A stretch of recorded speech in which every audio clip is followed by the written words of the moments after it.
Uma casa de 150 metros quadrados nos Estados Unidos pode ser construída em apenas 100 dias, enquanto no Brasil, um projeto do mesmo tamanho se arrasta por quase um ano. A diferença não está no tamanho da obra, mas no caminho que cada país escolheu seguir. Por trás dessa disparidade, existe uma origem pouco comentada. Dois históricos distintos que criaram duas culturas de construção incompatíveis. Uma leve e veloz, outra pesada e lenta. Enquanto os americanos dominam sistemas que montam paredes como peças encaixadas, o Brasil ainda depende de processos demorados e com grande volume de mão de obra. Essa divisão antiga continua afetando custos, prazos e até a forma como pensamos sobre conforto e segurança. O que fez o Brasil permanecer preso à alvenaria mesmo com alternativas mais rápidas e eficientes já consolidadas lá fora? Por que métodos de construções americanas avançam tão pouco aqui? E o mais intrigante, será que estamos prestes a romper essa tradição ou seguiremos repetindo o modelo que moldou nossas cidades por décadas? Durante décadas, brasileiros têm olhado para as casas norte-americanas com uma mistura de curiosidade e espanto. Como é possível que uma residência de 150 metros quadrados nos Estados Unidos fique pronta em apenas 100 dias, enquanto no Brasil, o mesmo projeto leva de 9 meses a um ano para ser concluído? A resposta começa na diferença estrutural entre os dois modelos. Enquanto os americanos constroem com sistemas como wood frame e steel frame, o Brasil permanece preso à alvenaria tradicional, que exige vergalhões, pilares, vigas, secagem de concreto e um processo lento e artesanal. Essa diferença de velocidade não surge por acaso, ela está enraizada na própria formação histórica dos métodos de construção. Nos Estados Unidos, os colonizadores britânicos encontraram abundância de madeira leve, resistente e de excelente isolamento térmico, como pinheiro e cedro.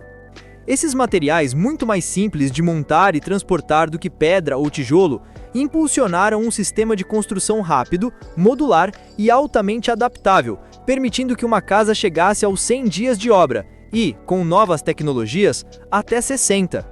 Já no Brasil, o cenário inicial era o oposto. Apesar da presença de espécies nobres como ipê e mogno, nossa madeira não possuía as mesmas propriedades isolantes e não estava disponível em escala industrial. Assim, a construção evoluiu para o concreto e o tijolo, materiais abundantes e mais resistentes ao calor e à umidade do clima tropical. Esse caminho moldou uma cultura construtiva que prioriza paredes sólidas, processos molhados e obras longas que hoje ainda dominam o mercado. E é dessa divergência histórica que nasce a pergunta que guia toda esta investigação. Se os métodos americanos são tão rápidos, eficientes e modernos, por que o Brasil ainda não os adotou em larga escala? Quando observamos de perto como as casas americanas são construídas, percebemos que a rapidez não é um truque, é resultado de uma lógica completamente diferente. Nos Estados Unidos, as estruturas são formadas por wood frame, perfis de madeira, ou steel frame, feitos de aço galvanizado. Ambos criam painéis leves e modulares que substituem tijolos, cimento e longos períodos de secagem. Essa combinação permite uma obra seca, limpa e com ritmo contínuo, evitando o vai e volta típico da alvenaria brasileira. No caso do wood frame, o método mais comum no país, a montagem é simples e utiliza ferramentas básicas como pistolas de pregos e parafusadeiras. A estrutura comporta materiais isolantes como lã de vidro, que garantem eficiência térmica, fator essencial em regiões de inverno rigoroso. A consequência prática disso é uma construção extremamente veloz. Uma casa de 150 metros quadrados pode ficar pronta em cerca de 100 dias, e com novas tecnologias, esse número pode cair para 60. Já o steel frame, também muito difundido, troca a madeira por aço galvanizado. Ele forma paredes com perfis verticais e horizontais, que depois recebem fechamentos externos e internos, como placas cimentícias, glass rock, EIFS e drywall. É um sistema resistente, durável e ideal para regiões sujeitas a terremotos, furacões ou grandes variações climáticas, porque sua flexibilidade absorve vibrações sem comprometer a estrutura. Além disso, contribui para manter a temperatura interna estável mesmo em ambientes com neve. Essas características tornaram os métodos americanos não apenas velozes, mas também mais econômicos. O wood frame, por exemplo, pode reduzir o custo inicial da estrutura em até 70% quando comparado à alvenaria, graças aos componentes pré-fabricados que chegam prontos ao local. E mesmo no Brasil, onde o sistema ainda é pouco difundido, ele pode sair cerca de 5% mais barato por metro quadrado do que a construção tradicional. Já o steel frame, embora mais caro que a alvenaria, compensa em durabilidade, qualidade de acabamento e agilidade na execução. A construção brasileira, por outro lado, permanece profundamente enraizada na alvenaria. Aqui, levantar paredes exige vergalhões, pilares, vigas, tijolos, tubulações, revestimentos e uma série de processos manuais que variam conforme os profissionais envolvidos. A obra é mais lenta, mais suja, mais custosa. Tudo isso reforça a diferença entre o padrão norte-americano e o brasileiro. Mas, apesar da lentidão, a alvenaria se tornou o padrão nacional por razões sólidas: abundância de concreto, clima quente e úmido que prejudicaria a madeira sem tratamento adequado e a falta histórica de normas técnicas para métodos alternativos.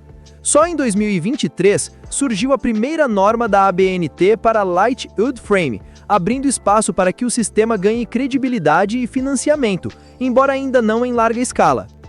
Diante de estruturas tão distintas, uma pergunta começa a se formar: é possível que o Brasil adote, no futuro, um método tão rápido e eficiente quanto o dos Estados Unidos?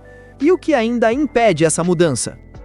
Ao comparar os dois mundos, a construção americana e a brasileira, fica claro que não se trata apenas de velocidade, mas de cultura, clima, disponibilidade de materiais e até regulamentação. Os Estados Unidos desenvolveram seus métodos com base na abundância de madeira leve, no frio intenso e na necessidade de estruturas flexíveis diante de terremotos e furacões. O Brasil, por sua vez, evoluiu apoiado em concreto barato, clima úmido e uma madeira menos adequada ao uso industrial em larga escala. Essa diferença histórica explica por que ainda não construímos como eles. Apesar disso, o cenário começou a mudar. Com o avanço de métodos como o steel frame, que oferece durabilidade, resistência e instalação rápida mesmo em climas tropicais, e com a recente norma da ABNT para Light Wood Frame, o Brasil dá sinais de que pode diversificar suas formas de construir. Mesmo assim, ainda faltam infraestrutura industrial, mão de obra especializada e linhas de financiamento que tornem esses sistemas competitivos de verdade frente à alvenaria. Enquanto a construção seca avança, o país continua enfrentando desafios: aumento dos custos de materiais, mão de obra mais cara e obras demoradas. Essa combinação pressiona o mercado e reforça a necessidade de métodos mais rápidos e eficientes, como usados nos Estados Unidos. Mas isso levanta uma pergunta inevitável: será que o Brasil está pronto para transformar sua forma de construir e abandonar, em algum ponto, a alvenaria que moldou nossas cidades por séculos? Obrigado por ficar até aqui. Se gostou, deixa o like e se inscreva no canal. E se você ainda não conhece como são os caminhões na Austrália, clique nesse vídeo aqui na tela, que nos vemos lá. Um abraço e até o próximo vídeo.